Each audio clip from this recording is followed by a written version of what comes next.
semuanya, selamat datang kembali di video YouTube aku.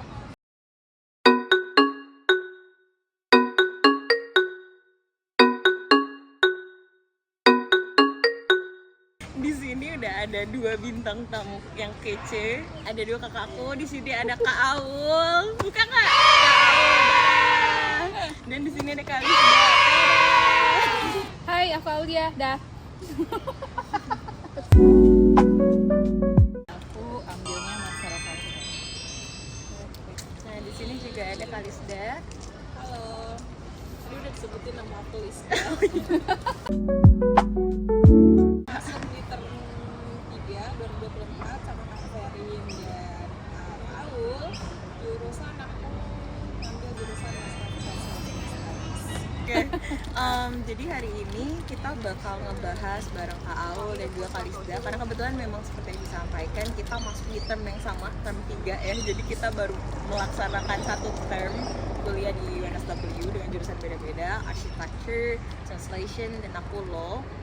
Di sini kita bakal sedikit ngeceritain apa sih yang kita rasakan selama belajar satu term di UNSW. Kita bakal konsepnya itu ngobrol biasa ya guys, karena emang dua narasumber ini tuh.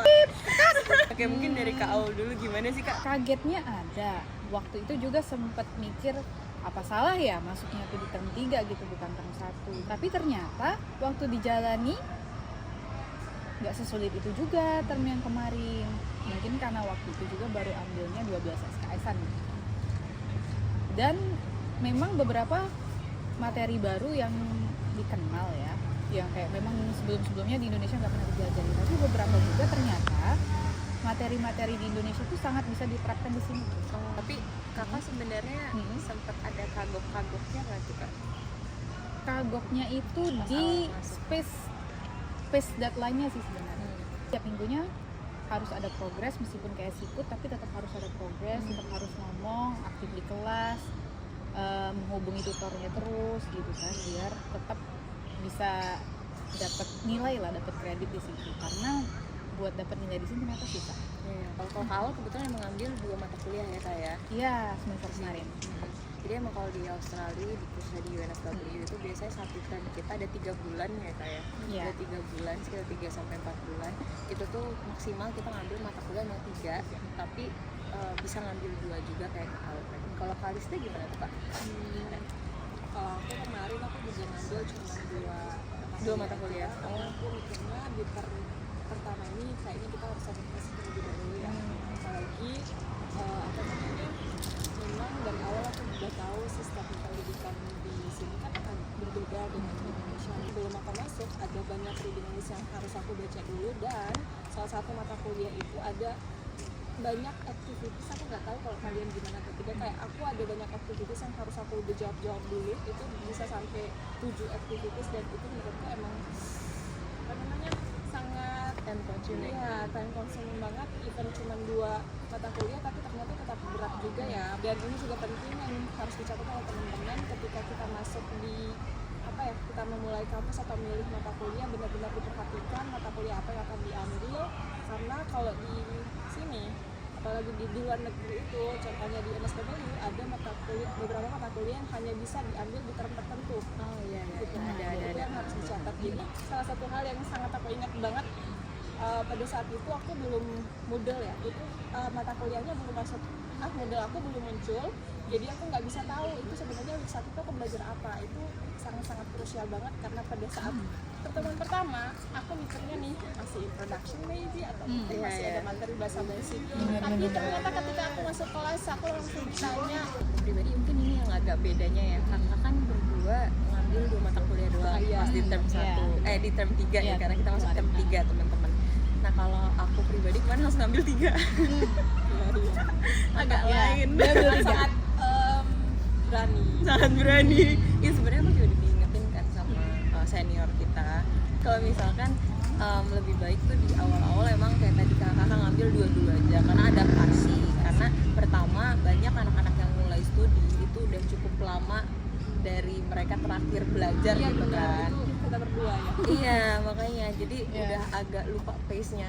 Kemarin emang lumayan nekat, aku ngambil 3, bahkan salah satu di antara 3 ini itu ada intensive course. Di kakak ada nggak intensive course? Nggak ada.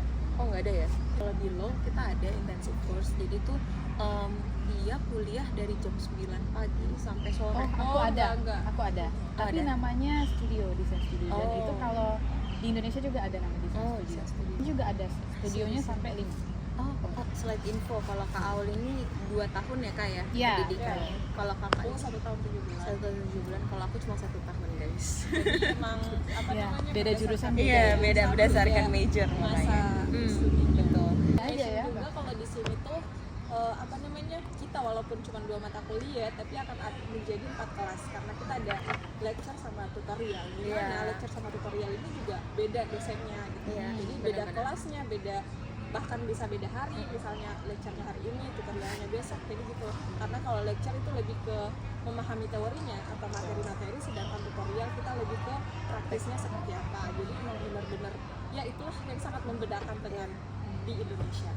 Tutorial dan lecture itu biasanya ada di mata kuliah yang terbuka untuk kelas besar gitu ya Iya, Kak ya. iya. Termasuk core course. Kalau core course Core udah course pasti pasti ada lecture, Ada ada tutorial gitu. Dan itu waktunya bisa di waktu yang beda ya, bisa dalam 1 minggu. Oke, rubrik penilaian kalau di UNSW terutama itu tuh jelas banget sih. Jadi dia itu sebelum kita memulai perkuliahan lebih jauh, dari week pertama juga udah akan dijelaskan penilaian-penilaian apa aja yang bakal dipertimbangkan untuk kita tuh bisa lulus di mata kuliah itu. Jadi kita tuh sebenarnya itu tuh sangat membantu bagi kita untuk tidak melakukan hal-hal yang tidak perlu ya. Jadi misalnya kayak kita pikir kalau kita aktif begini kita bakal dapat nilai, ternyata kalau kita baca rubriknya enggak ya enggak bakal dinilai. Tapi ternyata ada juga di mata kuliah yang keaktifan di kelas dinilai, ada Class yang enggak participation gitu. Ya, class namanya. participation betul. Tiap mata kuliah itu pasti penilaian asesmennya itu berbeda, dan itu kalian bisa lihat di Moodle masing-masing mata kuliah itu. Jadi karena emang ada rubrik penilaian yang akan mereka gunakan, dan kita bisa tahu dari rubrik penilaian itu ternyata di bagian ini aku jelek ya, makanya aku dapat nilai yang seperti ini. Itu asesmen mostly bobotnya akan lebih banyak di Tugas saya. tugas akhir. Meskipun dosennya itu aku meningkat, aku punya ekspektasi yang begitu tinggi, tapi mereka tuh nggak pernah sama sekali yang namanya ngerendahin mahasiswanya. Iya.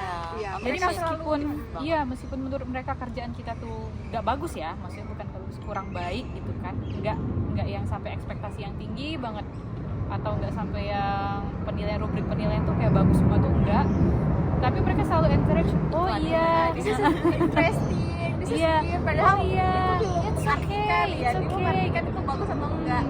Benar-benar. Dia selalu menggunakan kalimat-kalimat yang baik sebelum mengkritik. Jadi kita tuh nggak langsung kecil hati gitu. Jadi misalnya kayak, aku suka gaya penulisan kamu yang begini-begini, tapi mungkin lain kali tolong analisanya lebih dalam ya, Iya. gitu. Jadi kita ada special consideration buat yang ada Iya, kena kalau di mental sini health juga gitu ada kan. special Tapi balik lagi ya, semua bakal kembali ke major, kembali ke dosen masing-masing, karena biasanya itu bakal beda-beda banget. Kayak misalkan tadi di KAUL nggak ada class participation, di kakak sebagian ada sebenarnya. Kalau sebagian di ada hukum pasti ada.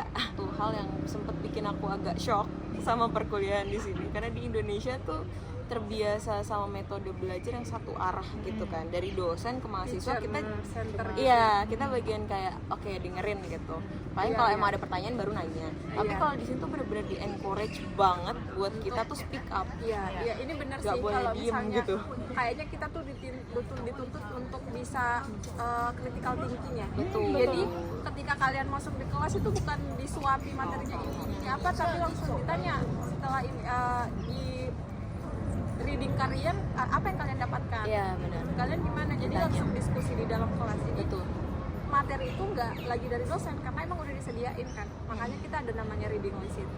Iya. Kalau untuk tugas sendiri juga sama, bakal balik ke major dan course masing-masing. Tadi kalau Kak Aul lebih ke proyek-proyek gitu ya Kak ya? Iya, lebih ke project, tapi dia memang berkelanjutan. Jadi satu kali gagal nggak bisa lanjut ke yang mata kuliah yang sama di semester selanjutnya tuh nggak bisa gitu. Cuma bener kayak tadi kata Lisda sama Ferin, di sini tuh ada 3 hal penting yang benar-benar diterapkan sama dosennya dan sama universitas tadi: critical thinking, decision maker, sama satu lagi problem solving. Setiap mahasiswa tuh harus punya 3 ini kalau mau berhasil lulus di mata kuliah mana. Lo biasanya wajib tuh biasanya tuh esai. Oh Iya, Iya. kayaknya Kakak bisa juga ya? Iya, ada esai. Ada esai. Bisa esai sama kadang ada yang group project juga ya kayak. Kalau aku jarang yang grup juga. Karena kan beda ya. Karena aku spesialisasinya beda, jadi juga grup projectnya juga susah gitu. Dosen dan Oh, juga lingkungan pertemanan di kelas. Aku bersyukur banget ya, bisa sangat bersyukur ketika diberi kesempatan untuk kuliah di luar negeri, karena selain pasti sistem pendidikan yang berbeda dan juga culture yang berbeda, di sini juga kita bisa diajarkan langsung oleh expert di bidang kita tertentu. Teman-teman itu banyak yang mereka masih di negara masing-masing, jadi banyak ngambil online. Jadi kelasku tuh banyak yang multimodal. Jadi misalnya teman-temanku sendiri itu cukup banyak dari Asia. Mungkin karena jurusan aku ya, karena aku adalah translation. Jadi orang lokalnya tuh dikit. Kalau dosen sih aku sangat bersyukur sekali tuh. Rasanya ada rasa kebahagiaan dan kebanggaan tersendiri ketika kita tuh diajar sama dosen-dosen yang memang dia tuh sudah berkecimpung di dunia internasional gitu loh. Jadi ketika kita bisa ada kesempatan buat ngobrol tatap muka sama mereka tuh kayak wah, aku udah sejauh ini gitu loh. Kayak rasanya tuh gitu. Dan memang dan meskipun mereka tuh sudah berkecimpung di dunia internasional, mereka tuh tetap humble. Jadi kita juga yang belajar sama mereka tuh nggak pernah ngerasa terbebani. Dan dosen-dosen situ nggak ada yang namanya pelit ilmu. Iya. Kalau kita nanya sesusah apapun pertanyaan kita, mereka akan selalu jawab dan mereka juga selalu tahu jawabannya. Gitu. Iya. Atau mungkin kita di provide Link atau bacaan kamu mungkin menambah. bisa baca yang ini gitu, jadi kayak oh iya benar-benar. Mereka bakal kasih pendapat, ini seperti ini, kalau kamu mau lebih lengkapnya nanti baca buku ini. Mereka akan langsung kasih linknya, langsung kasih e-booknya gitu. Mereka sangat nge-provide kita yang benar-benar ingin belajar. Kalau untuk teman-temannya, kalau harus satu hal ini yang wajib ya, utamakan bahasa Inggris kita itu memang baik sih kalau ingin berkomunikasi dengan baik sama teman-teman. Kalau enggak akan miscommunication terus sama teman. Terus yang kedua, cari teman di sini harus bisa basa-basi. Beda dengan cara kita tuh kalau cari teman di Indonesia tuh kayak yang kita senggolannya aja, udah temenan besoknya. Kalau di sini tuh enggak. Buat kita tuh berteman yang lebih dalam itu tuh harus yang kita tegorin terus, kita ajakin ngobrol terus, meskipun awal-awalnya itu yang dibahas juga yang serius-serius masalah perkuliahan gitu. Baru akhirnya kita bisa berteman agak lebih sering berkomunikasi lah gitu. Agak susahnya di situ karena memang mereka fokusnya bukan untuk main-main lagi sih, yang karena kita masuknya di sini master ya, bukan yang undergraduate. Jadi memang mereka tuh benar-benar yang kuliahnya tuh udah fokus, nggak yang terlalu banyak main-main lagi. Jadi habis kuliah pulang, nggak ada yang habis kuliah mau makan di mana, habis kuliah mau jalan kemana tuh nggak ada lagi. Dan kalaupun ketemu tuh yang benar-benar diobrolin itu tugas. Ke pertanyaan terakhir aja, aku mau denger nih tips dari Kak Aul, dari Kak Lisda buat teman-teman yang mungkin lagi preparation mau study abroad dan mereka mau ngambil term pertama mereka, kira-kira tips apa yang pengen dikasih? Kalau masalah kemampuan bertahan hidup di sini ya, khususnya di Australia, di Sydney, itu aman sih karena orang Indonesianya banyak dan orang Indonesia di sini tuh mau saling bantu. Jadi kalian tuh bakal banyak kok tempat buat kalian nanya belanja yang murah di mana, gitu kan? Mau kesini-sini tuh naik apa sih, gitu kan? Oh nanti install aplikasi ini tuh itu banyak kok yang bakal ngajarin di sini karena orang Indonesia di sini tuh bakal saling bahu membahu. Gitu. Nah kalau misalnya untuk dunia perkuliahannya, ya kayak tadi aku bilang itu bahasa Inggris itu adalah kunci utama. Memang kita itu sebelum masuk universitas kan memang sudah tes IELTS lebih dulu ya, dan itu memang sudah kayak mandatory gitu kan. Tapi speakingnya terutama ya buat kita conversation sehari-hari, karena kita tuh mau komunikasi sama teman, mau komunikasi sama dosen itu akan menggunakan bahasa itu.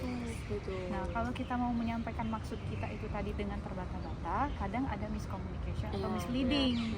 Jadi nanti ada ya kalau kerja kelompok nanti nggak nyambung, jadinya kerja kelompoknya kacau, jadinya mepet-mepet deadline. Kalau sama dosen nanti dosen yang ngira A padahal maksud kita tadi B, ya miskomunikasi itu akan mempengaruhi sekali dengan proses kita ngerjain tugas sih. Itu bahasa Inggris itu kunci banget, kunci utama. Oh iya, yang pertama benar harus bahasa Inggris dulu, tapi bahasa Inggrisnya itu selain kita memperlancar bahasa Inggris kita sendiri, kita juga harus membiasakan untuk mendengar aksen-aksen. Oh iya, aksennya Kita beda-beda ketemu benar. ya dengan orang-orang yang walaupun mereka berbicara bahasa Inggris tapi dengan aksen yang berbeda-beda. Misalnya ada dari India, dari Chinese, itu kayak bener-bener kadang tuh agak kesulitan kita kalau misalnya tidak membiasakan diri untuk mendengar aksen mereka gitu. Apalagi yang di Australia, di lokal lokal people-nya itu juga sangat-sangat sering mereka punya abbreviation atau bukan abbreviation, selalu disingkat lah. Singkatan dan Slang. apa? Iya, kayak breaky lah, apa dan lain-lain. Dan itu juga mungkin bisa dipelajari sebelum ke sini. Kalau untuk dunia akademik, aku tipsnya adalah kalian benar-benar harus paham benar dengan program yang akan kalian ambil. Ada handbooknya, benar-benar dibaca. Di handbook itu juga udah jelas. Kalau di kampus ini sendiri ya, di UNSW sendiri itu pasti ada handbook di setiap programnya, dan itu sudah sangat jelas apa aja yang akan kalian pelajari, mata kuliah apa saja yang harus kalian ambil, mata kuliah mana yang menjadi mata kuliah pilihan. Jadi itu kalian bisa mempertimbangkan untuk apakah ini aku akan benar-benar masuk di program ini atau tidak. Sama yang kedua juga untuk program itu aku juga menyarankan kalian untuk bisa mengambil mata kuliah yang benar-benar bukan mata kuliah, lebih ke jurusan yang sesuai passionnya kalian. Karena di sini benar-benar kuliah di sini tuh benar-benar demanding. Karena kalau misalnya kalian udah nggak suka, udah nggak punya basic di program itu, kalian akan sangat-sangat kesulitan. Jadi benar-benar itu harus dipertimbangkan sih menurut aku. Kurang lebih seperti itu teman-teman untuk video hari ini. Terima kasih sudah tune in. Sampai jumpa di next video. Cheerio. Thank you kakak. Bye. Tunggu, tetot.